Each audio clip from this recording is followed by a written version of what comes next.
आइए साथियों, फिर से हम लोग देखते हैं और इसमें से जा कर के हम लोग पेडागोजी कंप्लीट कर लिए हैं और साथ ही साथ अब देखते हैं मैथ्स पेडागोजी की ओर। और मैथ्स पेडागोजी में जी हाँ दोस्तों, अच्छा यहाँ पे 46 नंबर से चलते हैं हम लोग, है ना। तो 46 नंबर है, राष्ट्रीय पाठचर्या की रूपरेखा 2005 के अनुसार प्राथमिक स्तर पर संख्याओं और उन पर संक्रियाओं, मात्राओं का मापन आदि का शिक्षण, है ना। देखिएगा, एनसीएफ 2005 recommend करता है ना।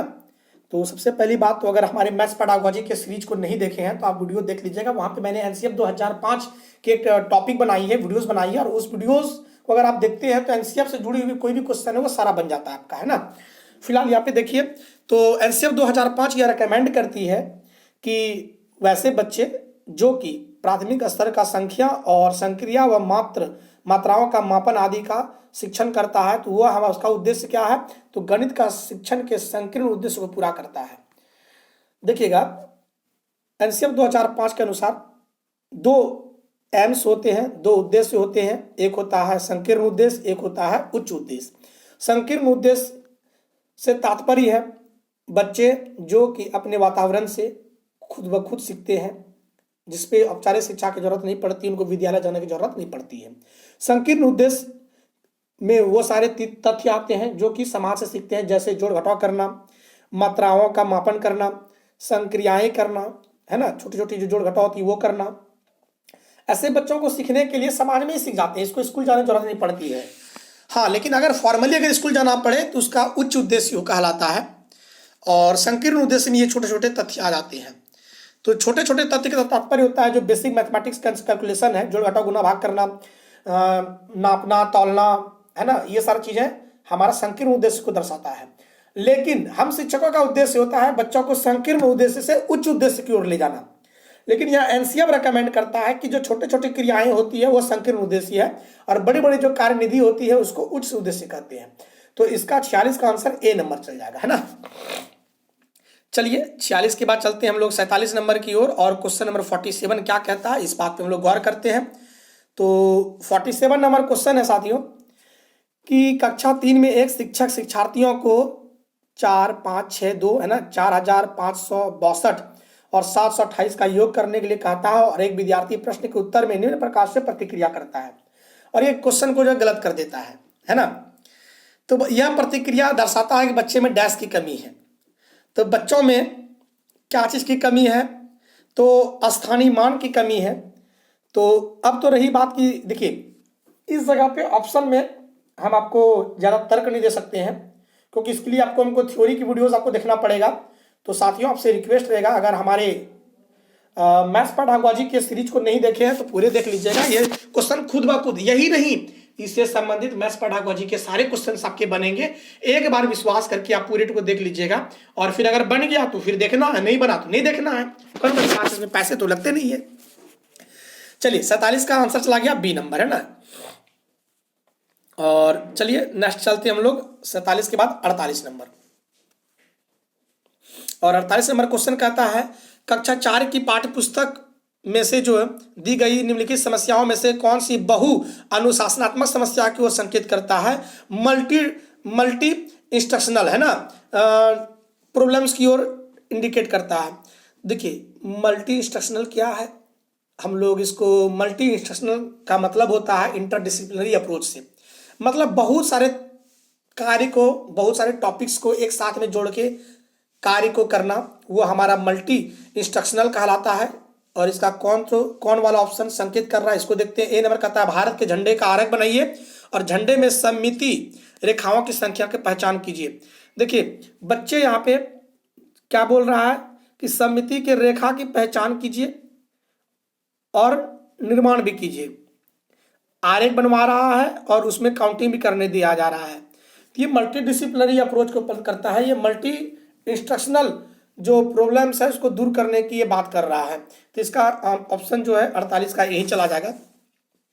और चलते हैं 48 के बाद 49 नंबर कहता है निम्न ग्रिड वर्गाकार कागज पर खींचा गया है, और इस तरह का देखिए यहाँ पे 1 है, 10 है, 100 है, 1000 है, और ये क्या दर्शाना चाह रहा है, यह निरूपण किसकी ओर संकेत करता है। तो ये देखिए स्थानीय मान की अवधारणाओं को ये कंप्लीट कर रहा है ना, इसका भी आंसर चला जाएगा बी नंबर में। आप मैथ्स पेडागोजी की थ्योरी को जरूर देखिएगा, वहां से ये कंसेप्ट आपका क्लियर हो जाएगा। चलिए अब चलते हम लोग 50 नंबर क्वेश्चन। कहता है प्राथमिक स्तर के बच्चों में, है ना, प्राथमिक स्तर के बच्चों में दी गई आकृतियों को उनकी दिखावट के आधार पर वर्गीकृत करने के योग्य हैं वैन हिले के सिद्धांत। वैन हिले का थ्योरी भी हम पढ़ा दिए हैं, तो वैन हिले का थ्योरी भी जो मैथ्स पेडागोजी में देख लीजिएगा। और यहाँ पे अगर दिखावट की बात कर रहा है, बच्चा देख के चीजों को वर्गीकृत कर पा रहा है, तो ये हमारा क्या होता है, तो आप समझिएगा, है ना। तो 50 नंबर ध्यान समझिएगा कि बच्चे जो है वो चीज़ों को देखते हैं, उसके बाद चीज़ों को कर पा रहा है, तो ये हमारा मानसिक चित्रण स्तर को प्रदर्शित करता है। इसका ए नंबर चला जाएगा। अनौपचारिक निगमन स्तर क्या है, विश्लेषणात्मक स्तर क्या है, औपचारिक निगमन स्तर क्या है, आप हमारे वैन हिले का सिद्धांत को देख लीजिएगा। इसकी लिंक आपको हम दे देंगे मैथ्स पेडागोजी सीरीज में, वहाँ पे आप देख लीजिएगा, है ना। तो आइए नेक्स्ट क्वेश्चन की ओर चलते हैं, और नेक्स्ट क्वेश्चन है 51 नंबर क्वेश्चन। और 51 नंबर क्वेश्चन है कि हस्तपरक, है ना, हस्तपरक प्रतिमान मतलब कि मैनिपुलेटिव्स इसको कहते हैं आप इंग्लिश में। स्थिर चित्र, लिखित प्रतीक, मौखिक लिखित भाषा, वास्तविक संसार की स्थितियां व संदर्भ डैश को दर्शाने के 5 तरीके हैं। यह 5 तरीके क्या हैं, तो ध्यान दीजिएगा। हस्तपरक प्रतिमान मतलब कि हाथ से बना हुआ मैनिपुलेटिव्स, जिसको आप मॉडल्स कहते हैं। स्थिर चित्र डायग्राम्स, लिखित प्रतीक मतलब लिखा हुआ सिंबल्स, और बहुत सारी चीज़ों को वो क्या करता है, बच्चों को देता है। और ये जो तरीका बताया ये किसके लिए है, तो गणितीय चिंतन व विचार को जो है प्रदर्शित करता है। यह मतलब गणितीय चिंतन और विचार में किस तरह से प्रगति आ जाए, इसकी बात करता है। तो 51 का आंसर ए चला जाएगा, है ना। और 52 नंबर आते हैं, और 52 नंबर 52 नंबर क्वेश्चन आपके बीच में है, और वो कहता है, ये क्वेश्चन दिया हुआ है और चूंकि क्वेश्चन थोड़ी बड़ी है तो आप पढ़ लीजिए। भाग की अवधारणा पढ़ाने के बाद एक शिक्षक कक्षा में गणितीय दीवार का निर्माण करता है, बिल्कुल, है ना, मैथमेटिकल वॉल्स का निर्माण करता है, और शिक्षार्थियों को 48 घंटे में दिए गए कॉलम में भाग संबंधी 2 तथ्य लिखने के लिए कहता है। बच्चों को यहाँ पे तथ्य लिखने के लिए दिया गया है। और यह गतिविधि जो है ना, यह गतिविधि क्या कर रहा है कि यह गतिविधि डैश में शिक्षा की सहायता कर सकती है। यह किस प्रकार के शिक्षण में सहायता करता है, देखिए, तो यहाँ से देखिए, गणितीय कार्य में व्यस्त रखना, ये नेगेटिव वर्ड्स है, इसीलिए बी नंबर भी नहीं होगा। शोर, कक्ष वातावरण बनाने के लिए, ये भी गलत है, नेगेटिव वर्ड्स है। सी नंबर कहता है प्रत्येक बच्चे को अभिव्यक्ति और एक दूसरे से सीखने का अवसर देना। देखिए, बच्चों को सीखने का अवसर देना पॉजिटिव वर्ड्स है। साथ ही साथ अभिव्यक्ति का आज़ादी देना, जिसको प्रजातांत्रिक कक्ष कहते हैं। तो सी नंबर इसका आंसर चला जाएगा। डी नंबर का था शिक्षार्थियों द्वारा सीखे गए तथ्यों की संख्या का रिकॉर्ड बनाना, ऐसा कुछ नहीं है। सी नंबर इसका आंसर चला जाएगा। तो साथियों ध्यान दीजिएगा, इसका आंसर जो आपका सी नंबर चला जाएगा। क्लियर है। आइए 53 नंबर क्वेश्चन, और 53 नंबर क्वेश्चन है शिक्षार्थी के गणितीय निष्पादन अवरोधन के साथ संबंधित चाक्षुष स्मृति अवरोध का संभावित संकेतक है ना। तो चाक्षुष से जुड़ी हुई है, मतलब देखने से जुड़ा हुआ चीज है, और मैंने ये भी पढ़ाया है, वैसे वीडियोस में देख लीजिएगा, लेकिन देख लीजिए यहाँ पे शिक्षार्थी के गणितीय निष्पादन अवरोधन के साथ संबंधित चाक्षुष स्मृति अवरोधन का संभावित संकेतक है, मतलब आंखों से देखने वाली समस्या। ए नंबर कहता है गणित संबंधी तथ्यों के संधारण में अयोग्यता और समय बताने में कठिनाई। देखिए, अगर बच्चा देख नहीं पाएगा तो घड़ी को भी अच्छा से नहीं बता पाएगा। कितना बजा है बता देगा, 3 है तो बता देगा वो, मतलब कि 6 बजा है तो कह देगा वो 9 बजा है ना। ये चाक्षुष स्मृति अवरोध को ये इंडिकेट करता है एक प्रकार से। तो 53 का जो आंसर साथियों हो जाएगा वो हमारा ए नंबर चला जाएगा। क्लियर है। यहाँ पे आते हैं 54 नंबर, और 54 नंबर कहता है एक शिक्षक जो है, सारा ऑप्शन को आप अच्छे से देख लीजिएगा, ये सब कुछ दिख रहा है, जी हाँ। एक शिक्षक कक्षा 3 में निम्नलिखित कार्डों का वितरण करता है और बच्चों को समान आकृतियों का मिलान करने के लिए कहता है, एक दूसरे को यहाँ पे मिलाने के लिए कह रहा है। इस खेल का उद्देश्य क्या है, तो बच्चे अच्छे से पहचान कर सके और वो जो है अच्छे से चीज़ों को अच्छे से कर सकता हो, ऐसा कुछ ऑप्शन होगा, वो वाला चल जाएगा। तो कहता है कक्ष के वातावरण को व्यस्त व आनंददायक रखना। देखिए, नेगेटिव वर्ड्स है, बच्चों को व्यस्त और आनंददायक रखना गलत है। विभिन्न अभिविन्यासों में समान आकृतियों की पहचान करने में बच्चों की मदद करना, बिल्कुल, ये बच्चों को ये प्रोवाइड कर रहे चीजें।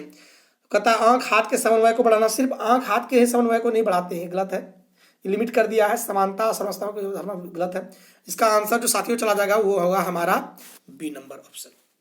चलिए तो चीज़ों को जानिए और समझिए, है ना। तो आपका चलते हैं क्वेश्चन नंबर 55 की ओर। कहता है जियो बोर्ड, जियो बोर्ड के बारे में मैंने थ्योरी में बात करी है, आप देख लीजिएगा। वो कहता है किसके शिक्षण का एक प्रभावी साधन है ना, किसके शिक्षण का एक प्रभावी साधन है। तो एक नंबर ऑप्शन है आधारभूत ज्यामितीय अवधारणाओं जैसे किरणें, रेखाएं, कोण। और जियो बोर्ड से जो है ये साधन में इसको यूज कर सकते हैं, क्या नहीं। तो कहता है ज्यामिति, है ना, अवधारणा जैसे किरण, रेखाएं, कोण कर सकते हैं। लेकिन बी नंबर कहता है ज्यामितीय आकृतियों उनकी विशेषताएं। बी नंबर देखिए ए से भी ज़्यादा श्रेष्ठ आंसर वो बी है ना, इसीलिए बी को आंसर टिक करेंगे, सॉरी बी को टिक करेंगे हम लोग। हाँ, सी नंबर द्विविमा को कर सकते हैं, लेकिन त्रिविमा को यहाँ पे नहीं, अंतर नहीं करते हैं, यहाँ पे सी नंबर अंतर नहीं करते हैं। समिति की अवधारणा है जियो बोर्ड में। देखिए कोई भी जो टीचिंग लर्निंग मटेरियल है वो डिपेंड करता है टीचर पे, को कितना अच्छा यूज कर सकता है। यहाँ पे 55 का आंसर बी है, बी को आप नोट कीजिएगा। वैसे थ्योरी पे जाइएगा, बहुत चीजें समझने को मिलेगा आपको, है ना। कक्षा कक्ष में गणितीय भाषा में निपुणता को निम्नलिखित क्रम में समस्याओं को प्रस्तुत करने द्वारा बढ़ाया जा सकता है। तो इसको समझिएगा और जानने की कोशिश कीजिएगा। कहता है रोजमर्रा की भाषा, बच्चों को जब भी आप मैथ पढ़ाइएगा तो मैथ पढ़ाने में उसकी जो डेली लाइफ की जो लैंग्वेज है वो भाषा का यूज करेंगे। और गणितीकरण स्थिति की भाषा का भी इस्तेमाल करेंगे, गणितीय समस्या समाधान की भाषा का भी इस्तेमाल करेंगे और प्रतीकात्मक भाषा का भी इस्तेमाल करेंगे। और ये जो है हमारे डेविड व्हीलर, है ना, डेविड व्हीलर ने अपने सिद्धांत में इसकी चर्चा करी है कि बच्चों को हम रियल लाइफ से सबसे पहले कनेक्ट करेंगे, तो उसकी जो डेली लाइफ में जो यूज होने वाली लैंग्वेज है उसको हम लोग यूज करेंगे। तो ये तो बात सही बात बोला उन्होंने। फिर गणितीकरण स्थिति भाषा, जो मैथमेटिक्सन में जो टर्म्स आएंगे उसको भी बताएंगे। साथ ही साथ जो गणितीय की जो समस्या समाधान विधि की जो भाषा है उसकी स्पेशल भाषा है वही बात किया जाता है, प्रतीकात्मक भाषा की बात की जाती है। तो ए नंबर में भी इसका आंसर चला जाएगा। क्यों जाएगा, तो ये आप जो है डेविड व्हीलर की थ्योरी को पढ़ेंगे, the mathematicians rules and the concepts. जो थ्योरी है वो दी गई है हमारे डेविड व्हीलर के अनुसार। इससे यूपी टेट में बहुत सारे क्वेश्चन पूछे गए यहाँ से, तो बड़ा ध्यान दीजिएगा, हमारे उस थ्योरी को जरूर देखेंगे आप, है ना। आइए 56 की ओर चलते हैं, क्वेश्चन नंबर 57 की ओर। 57 नंबर कहता है कि गणित में प्रक्रमण संबंधी प्रवाह पूर्णता का अर्थ है, फ्लुएंसी का अर्थ क्या है, ये बात करता है। तो फिर कहता है कि प्रवाह पूर्णता का अर्थ है नियमों, सूत्रों और कलन विधियों, कलन गणित का ज्ञान होना, परिशुद्धता, लचीलेपन व निपुणता के साथ उनका क्रियान्वयन करना। प्रक्रमण संबंधी फ्लुएंसी इन सारी चीजों की वजह से आएगी और इसका तात्पर्य है। तो गणित में यहाँ पे कहता है कि लचीलापन डैश की ओर संकेत करता है ना, डैश की ओर संकेत करता है। तो कहता है समान प्रक्रमण में मम्मा कॉलेज वेल, है ना। चलिए 57 का ऑप्शन क्या जाएगा, एक बार पढ़ लेते हैं। तो कहता है समान प्रकरण से विभिन्न प्रकार की समस्याओं का समाधान करने की योग्यता। जब आपके पास नियम होंगे, सूत्र होंगे, कलन विधि का ज्ञान होगा, परिशुद्धता होगा और लचीलापन, तो ये सब चीजें अच्छा क्रियान्वयन कर पाता है। लेकिन कहता है लचीलापन से किसको संकेत किया जाता है, यहाँ पे लचीलापन का संकेत मतलब साधारण चीजों से है। तो वो समान प्रकरण से विभिन्न प्रकार की समस्याओं का समाधान करने की योग्यता। देखिए समान प्रकरण की वजह से ए नंबर इसका ऑप्शन चला जाएगा, है ना, ए नंबर। लेकिन बी नंबर क्या कहता है, इसको समझिए चीजों को। कहता है समान निपुणता के साथ अंकगणित और ज्यामितीय समस्याओं का समाधान करने की योग्यता। बिल्कुल नहीं साथियों, क्योंकि यहाँ पे लचीला से तात्पर्य हमारा समान प्रकरण से है। आप डेविड व्हीलर की थ्योरी को देखेंगे तो आपको समझ में आ जाएगा, ठीक है ना। आइए और 58 नंबर का देखते हैं। एक बच्चा मानसिक रूप से 27 को 38, है ना, 27 और 38 को 65 के रूप में प्रकलित करता है। और बच्चा से पूछा था आपने ये कैसे करी, तो ये क्वेश्चन को पढ़िएगा, हम चारों ऑप्शन बताते हैं। देखिए प्रत्यक्ष प्रतिरूपण क्या होता है ना, डायरेक्ट मॉडलिंग क्या होता है। डायरेक्ट मॉडलिंग जैसे कि जोड़ना है 5 जोड़ 6, तो 5 लाइन खींच दिए, 6 लाइन खींच दिए, दोनों को जोड़ दिए, ये क्या प्रत्यक्ष प्रतिरूपण। मैंने वीडियोस में बहुत जबरदस्त बात करी है, आप वहां पे देख लीजिएगा, कम्युनिटी मैथमेटिक्स में शायद मैंने बात करी है, तो आप देखिएगा। इसकी यहाँ पे तो 4 ऑप्शन है, वहां पे मैंने बहुत सारे चीजों को लिए हैं, अब सारे चीज वहां से बन जाएंगे, है ना। तो आप इसको जानने की कोशिश कीजिएगा। और अगर मोटा मोटी तौर पे देखिए तो हम सिर्फ आंसर ले लेते हैं यहाँ से, आप थ्योरी को जरूर देखिएगा और इसका आंसर चला जाएगा प्रतिकारी, है ना। और वहां पे मैंने बाइलिंगुअल भी करी है, तो आप देखिएगा यहाँ पे आंसर सिर्फ लेके छोड़ देते हैं। 58 का आंसर सी चला जाएगा, ठीक है। आइए 59 नंबर कहता है कि मानसिक गणित संबंधी गतिविधियां महत्वपूर्ण है ना। मानसिक गणित संबंधी गतिविधियां महत्वपूर्ण है क्योंकि वह निम्नलिखित में से किसी एक के अवसर उपलब्ध कराती है ना। तो मानसिक संगणना संबंधी प्रक्रियाओं का विकास, क्योंकि शिक्षार्थी तेज गति से संख्याओं के परिकलन के बीच संबंधों को पहचान करने की कोशिश करते हैं। बिल्कुल बिल्कुल, देखिए मानसिक मेंटल मैथमेटिक्स है ना, कम्युनिटी मैथ्स में ये मैंने बताया हुआ है, आप इसको देख लीजिएगा हमारे थ्योरी क्लास से, है ना। तो 59 का आंसर ए चला जाएगा। और 59 के बाद चलते हम लोग 60 नंबर। तो कहता है प्राथमिक कक्षा का एक बच्चा संख्या, संक्रिया चिन्हों, सिक्कों, घड़ी के सुइयों में अंतर स्थापित नहीं कर पाता है, तो क्या होगा? ये तो हमारा दृश्य प्रक्रमण चला जाएगा। क्यों? क्योंकि देखिए बच्चा यहाँ पे ना ही संक्रिया कर पाता है, चिन्ह की संक्रिया नहीं कर पाता, सिक्का को नहीं पहचान पाता है, घड़ी की सुई में अंतर स्थापित नहीं कर पाता है, तो बच्चा अच्छा से देख नहीं पाता होगा, मतलब दृश्य प्रक्रमण अधिगम में उनकी कमी रही होगी। तो ये सारी चीजें हैं। 60 का आंसर आपका सी नंबर चल जाएगा साथियों। तो चलिए, है ना, क्लियर है, यहाँ पे बातें समझ में आ गई होगी। नेक्स्ट चलते हैं, और अगर हम लोग चाहें तो ईवीएस भी कर सकते हैं ना। आइए ईवीएस की ओर भी जुड़ते हैं, और ईवीएस में चलते हैं पेडागोजी की ओर। सॉरी यस ईवीएस में पेडागोजी को देखते हैं। और पेडागोजी में हाँ, आपके कंटेंट के क्वेश्चन कहाँ मिलेंगे? मैंने आपको अपने टेलीग्राम चैनल में, साथ ही साथ आपके व्हाट्सएप ग्रुप में हमने एक ईवीएस की नोट्स भेजी है, जो कि हमारे संस्थान की तरफ से है। आप उसको देख लीजिएगा, सारे के सारे क्वेश्चन वहाँ से बन जाते हैं, तो आप उनको देखिएगा जरूर, है ना। तो छोटी सी है, आप एक दिन में पढ़ के खत्म कर सकते हैं, और सारा कंटेंट पेडागोजी का आपका बन जाएगा। लेकिन देखिएगा तभी संभव है, इंटरेस्ट नहीं आएगा पढ़ने में, इंटरेस्ट जगाइए। आइए क्वेश्चन नंबर हम लोग चलते हैं ईवीएस की ओर। और ईवीएस में कहाँ पे है? ईवीएस यस माय डियर, 75, ये भी है 76 नंबर से होगा। तो चलिए, ईवीएस का जो है संक्षेपण है, किसका संक्षेपण है? तो एनवायरमेंटल स्टडीज का होगा, और इसका जो आंसर चला गया वो होगा हमारा डी नंबर। क्लियर है? यहाँ पे चीजें समझ में आ गई, समझिए। और 77 नंबर है, कहता है कि निम्नलिखित में से कौन सा प्राथमिक स्तर पर पर्यावरण अध्ययन के शिक्षण का उद्देश्य नहीं है? शिक्षण का उद्देश्य नहीं है ना। तो देखिए नहीं पे बोल रहा है, निगेटिव वर्ड्स को लेना है। तो कक्ष में होने वाले अधिगम को बाहर, विद्यालय के बाहर की दुनिया से जोड़ना। तो मेरे साथियों ये तो पॉजिटिव वर्ड्स है ना, तो ये पॉजिटिव वर्ड्स है, लेकिन नहीं यहाँ पे बोला गया। क्या बोला गया? नहीं।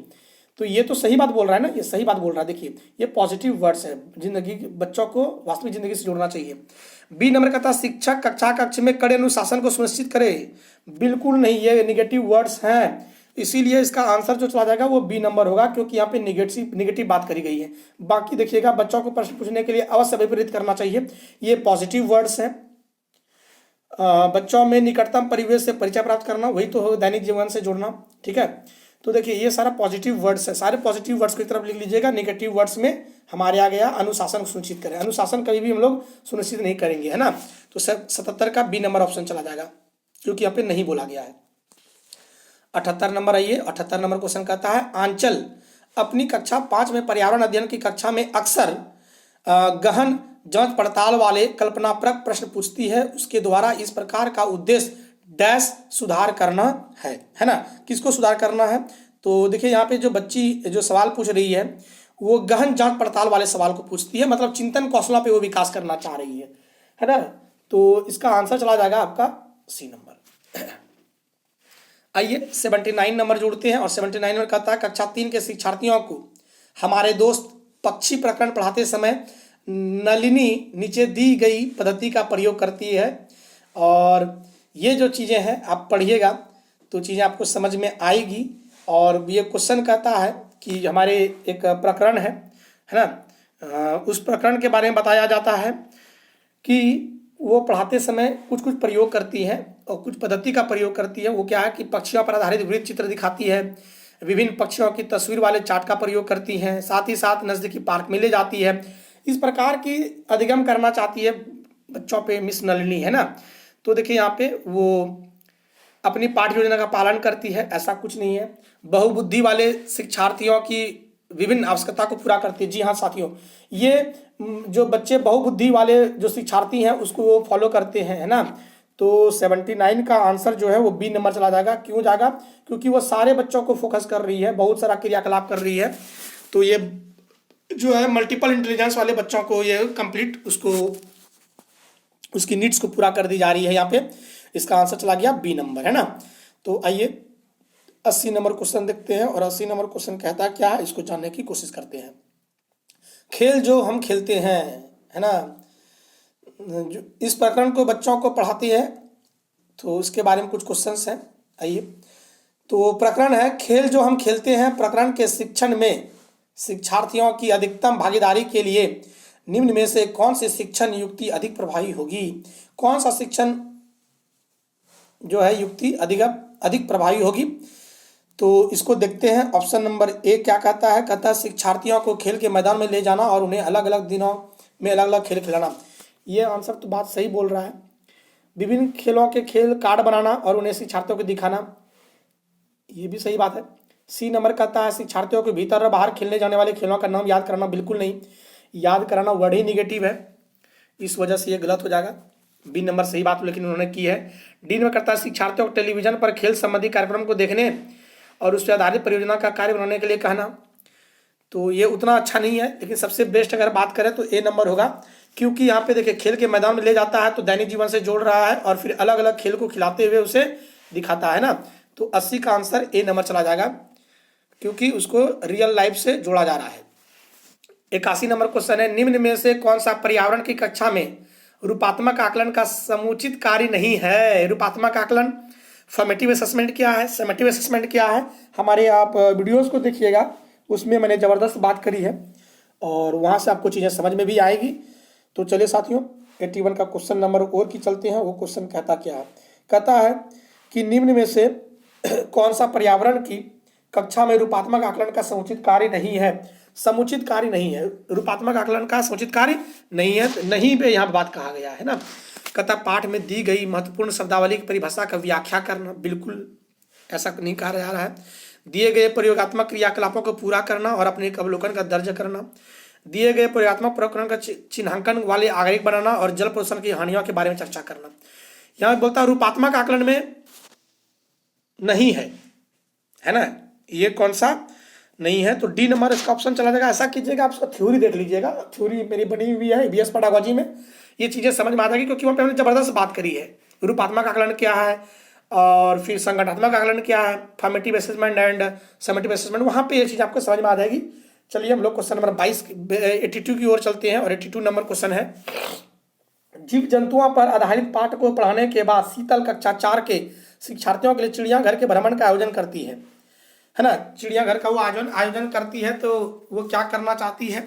तो ए नंबर ऑप्शन है कि जीव जंतु संरक्षण के कौशल का विकास। बी नंबर है ऑप्शन दैनिक समय सारणी की चर्या में बदलाव। 80 नंबर कक्षा कक्षीय अधिगम को वास्तविक जीवन की परिस्थितियों से जोड़ने की कक्षा बात कर रही है। मतलब देखिए यहाँ पे वास्तविक जीवन की जोड़ने से बात कर रही है, तो इसलिए इसका आंसर बी नंबर चला जाएगा, है ना। आइए और 83 नंबर देखते हैं। 83 नंबर क्वेश्चन कहता क्या है? 83 नंबर क्वेश्चन है शालिनी कक्षा 5, ये ना क्वेश्चन कर रहे थे अभी। चलिए देखिए, शालिनी कक्षा 5 के शिक्षार्थियों को पोषण पर आधारित प्रकरण से परिचित करना चाहते हैं और उन्हें क्या करना चाहिए? तो इसका अगर बात करें तो साथियों ध्यान से पर पढ़िए और आंसर भी आप कमेंट में देते जाइएगा अगर आपको अच्छा लगे तो श्यामपट्ट पर पाचन तंत्र का आरेख बनाना चाहिए, ठीक है, मोटा मोटी। पोषक तत्वों से भरपूर विभिन्न प्रकार के भोजन को उदाहरण देने चाहिए, ये भी ठीक है। विभिन्न प्रकार के भोजन को प्रदर्शित करने वाले चार्ट का प्रयोग करना चाहिए, ये भी ठीक है। और डी नंबर कहता है कि शिक्षार्थियों से कहना चाहिए कि वे अपने अपने टिफिन बॉक्स खोलें, उसके तत्वों का अवलोकन करें और उसके बाद व्याख्या करनी चाहिए। तो साथियों 83 का आंसर जो है वो डी चला जाएगा। क्यों जाएगा, मैं लॉजिक देता हूँ। देखिए बच्चे को हम कह रहे हैं कि अपना टिफिन खोल के खुद से देखें, वो खुद से चीज़ों को देखता है, उसका अवलोकन करता है और फिर व्याख्या करता है। जब बच्चा कोई चीज़ स्वयं से करे वो सबसे अच्छा होता है। तो पोषण को सबसे अच्छा इसी तरीके से पढ़ाया जा सकता है, जहाँ पे बच्चों को सम्मिलित किया जाए परिस्थितियों के अनुसार, है ना। तो 83 का आंसर डी नंबर चला जाएगा। आइए 84 नंबर क्वेश्चन कहता है रश्मि को यह सिखाया गया है ना, रश्मि को यह सिखाया गया है कि वह प्रश्न पत्र बनाते समय निम्न क्रम का अनुपालन करें। साथियों मैं एक बार बता देना चाहता हूँ कि इसकी भी हम यूट्यूब में तो नहीं पढ़ाए हैं, हमने ऑफलाइन क्लास में नोट्स प्रोवाइड करी है। तो नोट्स आपको हम भेज देंगे, एक बार इसको अच्छे से पढ़ लीजिएगा। वैसे हम चलते हैं ऑप्शन की ओर। तो देखिए प्रश्न पत्र कैसे बनाते हैं। तो प्रश्न लिखना है ना, और रूपरेखा डिजाइन तैयार करना, प्रश्न पत्र का संपादन करना, ब्लूप्रिंट तैयार करना, और अनुपालन किए जाने वाले चरणों का सही क्रम कौन सा होगा वो जानिए। पहले तो देखिए हम डिजाइन तैयार करते हैं, क्वेश्चन बनाने से पहले हम उसका रूपरेखा तैयार करते हैं। तो 2 नंबर जो इसमें सबसे पहले होगा वही होगा, तो वो बी नंबर में है, इसलिए आंसर सबसे पहले हमारा बी नंबर चला जाएगा। अब लेकिन देखिए क्यों जाएगा, सबसे पहले हम लोग रूपरेखा तैयार करते हैं, तो हम लोग फिर उसका ब्लूप्रिंट तैयार करते हैं, उसके आधार पर हम लोग प्रश्न लिखते हैं, और फिर लास्ट में जो है हम लोग क्या करते हैं, तो लास्ट में प्रश्न पत्र का संपादन करते हैं, लास्ट में एडिटिंग करते हैं। ये तरीका है और इसको ध्यान दीजिएगा, है ना। ये बहुत बढ़िया क्वेश्चन है और ये इसका क्रम यही होता है, तो बी नंबर इसका सही चला जाएगा। ठीक है, आइए हम लोग 85 नंबर क्वेश्चन देखते हैं। और 85 नंबर क्वेश्चन कहता क्या है, कहता हरप्रीत अपने शिक्षार्थियों के सुझाव देना चाहती है कि पर्यावरण संरक्षण के लिए किस प्रकार एक व्यक्ति सबसे अच्छे संभावित तरीके से अपना योगदान दे सकता है। तो ए नंबर ऑप्शन कहता है कि आने जाने के लिए, है ना, सार्वजनिक साधनों का प्रयोग करना, ये साधनों का प्रयोग करना, तो आंसर ए ही चला जाएगा। और फिर चलते हैं 86 नंबर क्वेश्चन कहता है कि कक्षा 5 के शिक्षार्थियों में जिज्ञासा जागृत करने का निम्न में से सबसे प्रभावी तरीका है। सबसे प्रभावी तरीका है ना जिज्ञासा जागृत करने का। जिज्ञासा बच्चों में कब आएगी, जब बच्चों से हम कल्पनापरक प्रश्न पूछेंगे, है ना। तो 86 का आंसर चला जाएगा डी नंबर, बिल्कुल 86 का डी नंबर चल जाएगा।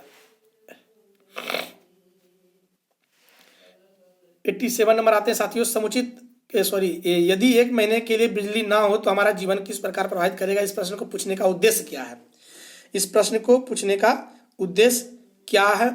तो देखिए इस तरह से पूछ दिया तो बच्चा क्या करेगा, अपने कल्पना तर्क पर अपने विचार देंगे, अपना चिंतन खुद से करेंगे और चीज़ों का देंगे आंसर। तो देखिए एक नंबर ऑप्शन का था समुचित तरीके से बिजली का प्रयोग करने के प्रति शिक्षार्थियों को संवेदनशील बनाना। यहाँ पे संवेदनशील बनाने से कोई बात नहीं है। बिजली के स्रोतों के बारे में आकलन करना, ये भी मेरे को इंजीनियर तो बनाना नहीं है। शिक्षार्थियों के कल्पनापरक और चिंतनपरक कौशलों का विकास करना, जी हाँ साथियों, इसका ऑप्शन सी नंबर चला जाएगा। और कहता शिक्षार्थियों के समान जानकारी का आकलन करना, बिल्कुल नहीं। यहाँ पे बच्चों को हम सवाल दे रहे हैं कि बिजली ना हो तो हमारा जीवन कैसा होगा। इस पे इसका उद्देश्य है कि बच्चों पे चिंतनपरक कौशलों का विकास किया जाए। ठीक है, तो 87 के बाद साथियों चलते हैं हम लोग 88 की ओर। और सॉरी 88 कहाँ गया, यस 88 नंबर क्वेश्चन है कि कक्षा 5 के पर्यावरण अध्ययन की पाठ्यपुस्तक के एक पाठ में सर्वेक्षण और लेखन पर एक भाग का मुख्य उद्देश्य है। एक मुख्य उद्देश्य क्या है, इस पे बात करी जा रही है। तो शिक्षार्थियों की समान जानकारी का आकलन करना, बिल्कुल नहीं। समान आकलन यहाँ पे करना गलत नहीं है, लेकिन उतना मतलब इससे जुड़ा हुआ चीज़ें नहीं है ना। बी नंबर का था शिक्षार्थियों को अवसर उपलब्ध करना, बिल्कुल ये पॉजिटिव वर्ड, अवसर उपलब्ध करना कि चीज़ों को खोज कर सके। यस, बी नंबर आंसर चला जाएगा साथियों, क्योंकि ये पॉजिटिव वर्ड्स है। क्या क्या चीज़ पॉजिटिव वर्ड्स है, तो अवसर का उपलब्ध कराना और चीज़ों को खोज करने और सीखने की पर बल देना। तो चीज़ें ये वाला सही चल जाएगा, मतलब बी नंबर जाएगा। और ये टैग वर्ड्स ध्यान दीजिएगा, अवसर प्रदान करना, खोज परख और सीखने पर ज़्यादा फोकस करना। आइए 89 नंबर की ओर चलते हैं। और 89 नंबर क्वेश्चन कहता है कि वृक्ष संरक्षण की अवधारणा के बारे में शिक्षार्थियों को संवेदनशील बनाने के लिए गुंजन निम्नलिखित क्रियाकलापों को आयोजन करती है ना। और ये 4 देखिए आपके बीच में दिए हुए हैं, और समझिएगा बातों को। क्या कहता है कि पहले क्वेश्चन समझिए, वृक्ष संरक्षण की अवधारणा, है ना, के बारे में शिक्षार्थियों को संवेदनशील बनाने के लिए गुंजन निम्नलिखित क्रियाकलापों का आयोजन करती है। एक नंबर है प्रत्येक शिक्षार्थी को इस बात के लिए प्रोत्साहित करना कि वे एक वृक्ष को अपनाएं और उसकी देखभाल करें, बिल्कुल अच्छी बात है। वन संरक्षण पर वाद विवाद प्रतियोगिता का आयोजन करना, ये भी अच्छी बात है। वृक्षों पर आधारित पोस्टर निर्माण संबंधी प्रतियोगिता का आयोजन करना, ये भी अच्छी बात है।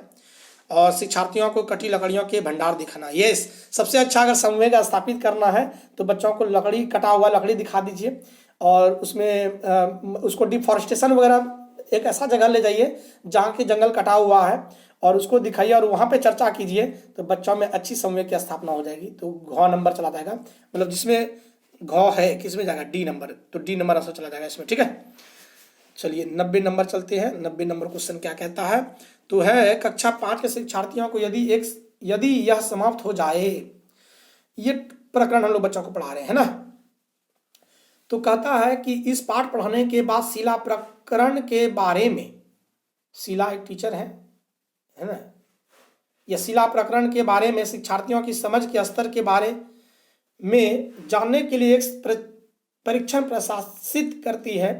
उसे यह जानकर आश्चर्य होता है कि बड़ी संख्या में शिक्षार्थी संबंधित अवधारणाओं को समझ नहीं पाए।